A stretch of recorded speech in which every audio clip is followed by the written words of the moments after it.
The argument began with a single question, one that should have been simple enough to answer. But as soon as the words left my lips, I knew they would unravel something far bigger than either of us had anticipated. "Where did all the money go?" I asked, staring at the bank statement on the kitchen counter. The numbers, or lack thereof, spoke volumes. Our joint savings account, once robust with over $200,000, was now down to less than $500. My husband, Daniel, froze mid-bite of his sandwich, his fork clattering against the plate. He glanced up at me, his expression shifting from surprise to defensiveness in an instant.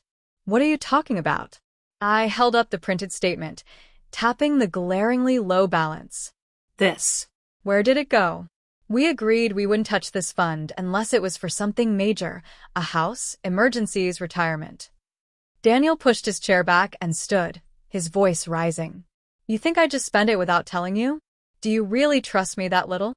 "It's not about trust," I replied, keeping my tone steady despite the knot tightening in my stomach. "It's about transparency. You emptied our savings account, Daniel. That's not okay." He crossed his arms, his jaw tightening. "You don't get to interrogate me like I'm some criminal. If you're so unhappy, maybe we should just call it quits." The words hit me like a slap across the face. Call it quits? Over a question about finances? Something wasn't adding up here, and I could feel it in my bones. "You're threatening divorce because I asked where our money went," I said slowly, narrowing my eyes. "That seems extreme, even for you." Daniel scoffed, grabbing his keys from the counter. "Maybe you'll figure it out when you stop being so paranoid." And with that, he stormed out of the house, leaving me alone with the sinking feeling that there was more to this story than he was letting on. Later that evening, after Daniel returned home, still refusing to discuss the matter, I decided to dig deeper. It wasn't paranoia driving me, it was instinct. 12 years of marriage had taught me to recognize when something was off, and tonight, Daniel's behavior screamed guilt. I started by logging into our online banking account.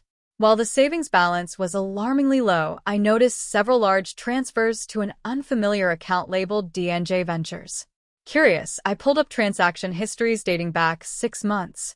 There were dozens of withdrawals totaling nearly $180,000, all funneled into this mysterious venture. A quick Google search revealed nothing useful about D&J Ventures, but the name itself gave me pause. D&J. Daniel and who? My mind raced through possibilities. His best friend Jake? No, they hadn't spoken in years. His coworker James? Unlikely, he barely tolerated the guy. Or was it someone else entirely? Before I could investigate further, my phone buzzed with a text from my sister, Rachel. She'd always been my confidant, the person I turned to when life got complicated. "Hey, you okay? You sounded stressed earlier." I hesitated before responding. Normally, I kept marital issues private, but tonight felt different. Something big was happening, and I needed advice. "Not really," I typed back.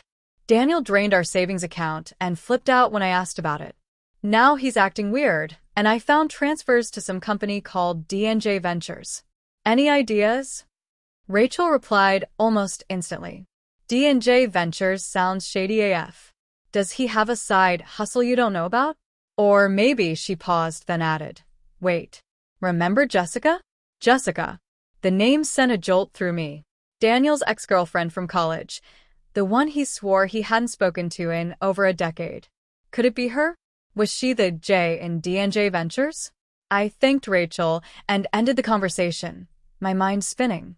If Jessica was involved, this wasn't just about money, it was personal. And if Daniel thought he could sweep this under the rug, he was dead wrong. Over the next few days, I played detective, piecing together fragments of information while pretending everything was normal around Daniel. It wasn't easy. He was unusually tense, snapping at me over minor things and avoiding any meaningful conversation.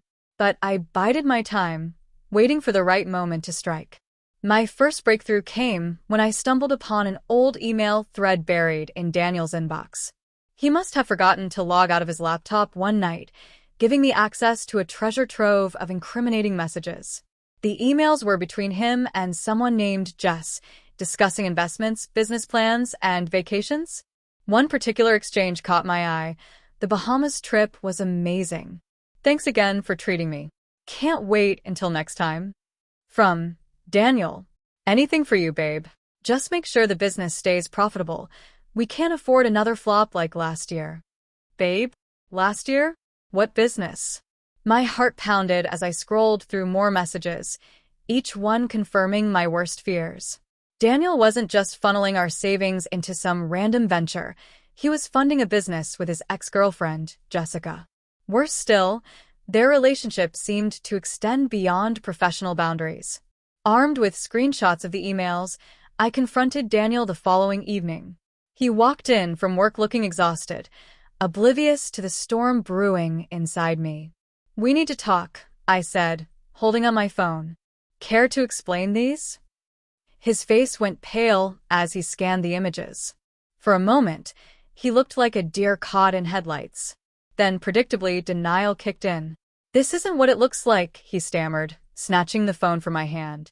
You hacked my account. That's illegal. I didn't hack anything, I shot back. You forgot to log out. But that's beside the point. Why are you sending our money to Jessica? And why is she calling you babe? Daniel sank onto the couch, running a hand through his hair. Okay, fine. Yes, I've been helping Jessica with her startup. She needed capital, and I wanted to help. But it's purely business, I swear.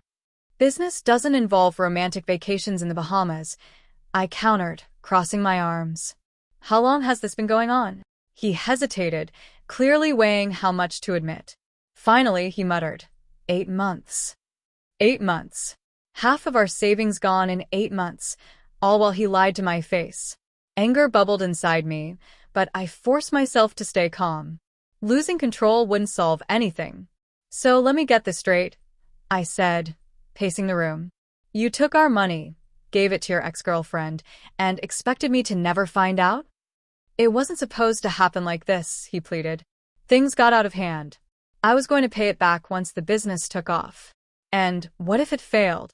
I demanded. Did you ever stop to think about what losing that money would mean for us, for our future? He opened his mouth to respond but closed it again, unable to meet my gaze. In that moment, I realized something crucial. Daniel had stopped caring about us a long time ago. This wasn't just about bad decisions or misplaced priorities. It was betrayal, plain and simple. The next morning, I called Rachel and filled her in on everything. She listened quietly, occasionally interjecting with sharp insights or biting commentary. He's such a coward, she said finally. But honestly, sis, this might be the wake-up call you need. Have you considered what happens next? I sighed, staring out the window at the gray morning sky. I don't know. Part of me wants to fight for the marriage, but another part wonders if it's even worth saving. Rachel's tone softened. Only you can decide that. But whatever you choose, don't let him walk away scot-free. Protect yourself. Her words echoed in my mind as I began drafting a plan. First, I contacted a lawyer specializing in high-net-worth divorces. During our consultation, I learned that since the funds had been withdrawn during our marriage, I had grounds to reclaim half of the missing amount, even if it meant suing Jessica's company. Next, I secured copies of all relevant financial documents, including bank statements, emails, and investment records. These would serve as evidence in court if necessary. I also froze our joint accounts to prevent further unauthorized transactions. Finally, I reached out to Jessica directly. Using a burner phone, I sent her a brief message. We need to talk. Meet me tomorrow at 3 p.m. at Café Solace. To my surprise, she agreed. Café Solace was quiet when I arrived, its cozy interior bathed in soft afternoon light. Jessica sat at a corner table, sipping a latte and scrolling through her phone. She looked exactly as I remembered her from photos. Blonde hair, confident posture, and a polished appearance that screamed success.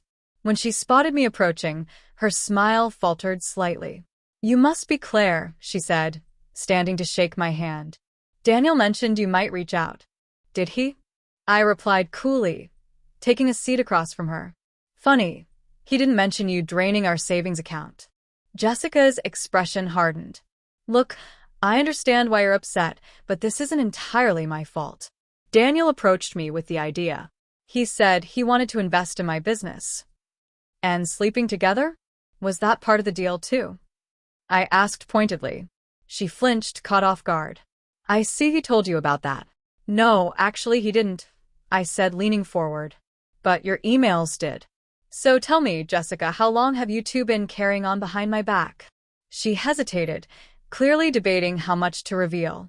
A few months, she admitted finally. But it's not what you think. Daniel was unhappy in your marriage long before we reconnected. He said you two had grown apart.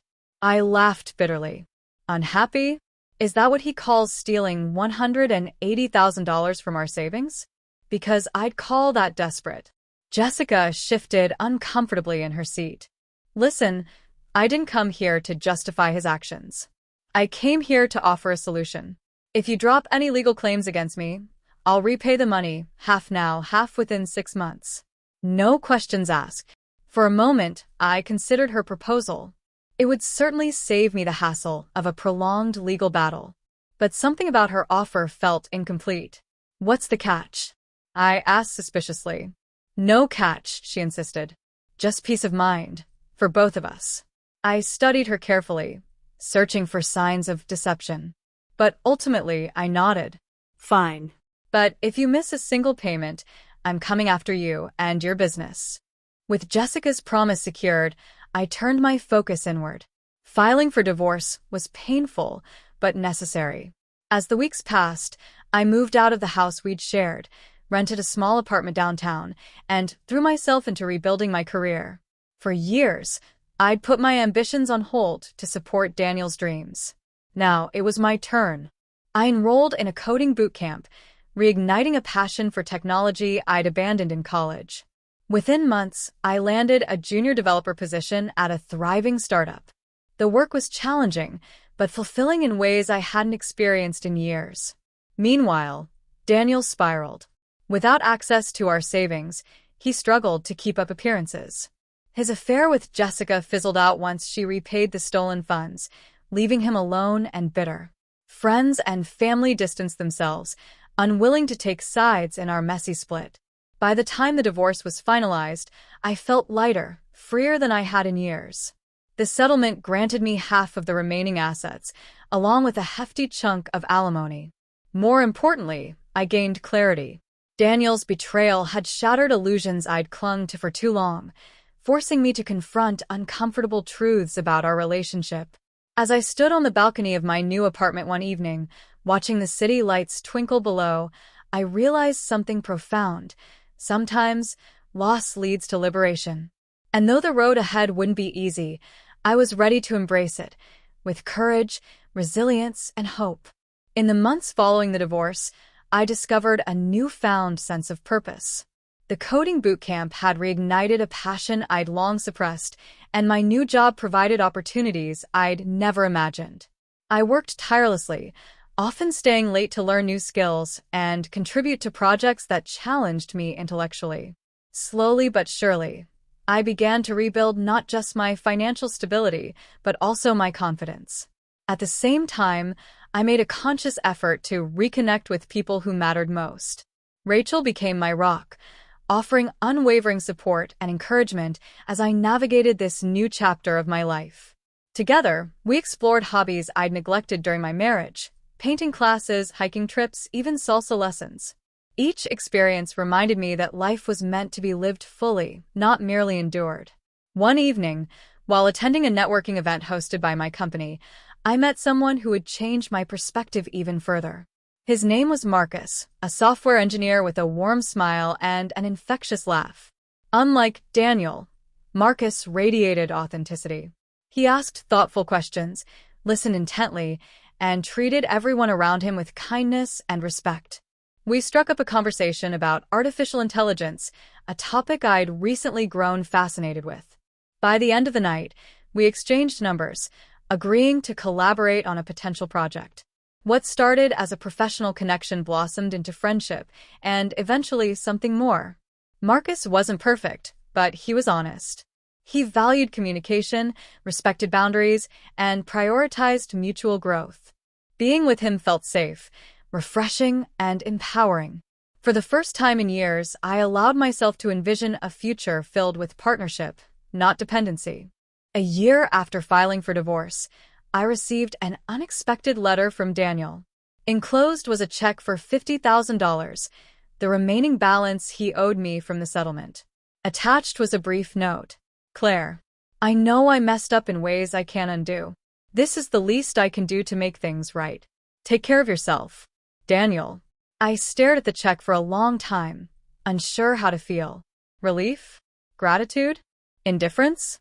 Ultimately, I decided to deposit the money into a charity fund supporting women escaping abusive relationships. It felt fitting, a way to channel pain into purpose. Looking back, I realized how much I'd grown since that fateful day in the kitchen. Daniel's betrayal had been devastating, yes, but it had also been transformative. It forced me to confront weaknesses I hadn't acknowledged, strengths I hadn't tapped into, and dreams I'd shelved for far too long. Today, as I sit in my cozy home office, surrounded by plants and sunlight streaming through the windows, I reflect on the journey that brought me here. From the ashes of a broken marriage emerged a woman stronger, wiser, and infinitely more self-aware. I built a career I loved, cultivated relationships that nourished my soul, and rediscovered passions that made me feel alive. And perhaps most importantly, I learned that endings aren't always tragedies, they can be beginnings in disguise.